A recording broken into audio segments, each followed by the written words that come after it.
getirgey. Bak. Gördün mü? Bu kesin.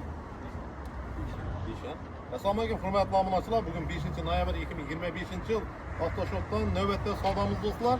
Akşam istoriya qo'yib o'tgan Cobalt mashina oldu Style. O'zimizning mana bag'alandan Sherzod do'stimiz akalar bilan tashrif buyurgan ekan. Xudo xolasa savdomiz o'xshadi. Pullar naq pul ekan, beraka. Sherzod tebrik ekan. Boshqa xaridorlar shu spravkasi kerak keladi. Sabah hayırlı olsun. Izullaysin. Xudo xolasa azon bilan keldi, Oybek aka dedi, atamadi deb xatar ketib o'tirman. Nechta bilsa dedi, bugun qulon gullarni. Bu videomiz endi ertaga chiqishi mumkin. Endi Sherzoddan istagiga qarab ko'ramiz. Mashina xalazidami ustobo? Xalar normal yo'qmi? Adreska podarkami? Yana, topshiring xudo xolasa. Tebriklayman.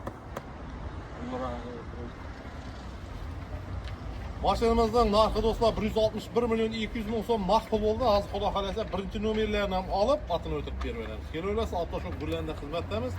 Avtomat korobka 2025-yilda ishlab chiqarilgan shu spravka turgan Cobalt mashinamizda 161 milyon 200 ga bog'lama ketdi. Kelaverasiz, xizmatdamiz. Sherzod bunday kelgandan jo'ra bundan nomini qo'yamiz. Ustobo, bunday bag'alarning tabrigiga moli bo'lmag'ay xudo xolasa. Hammani yetirgay.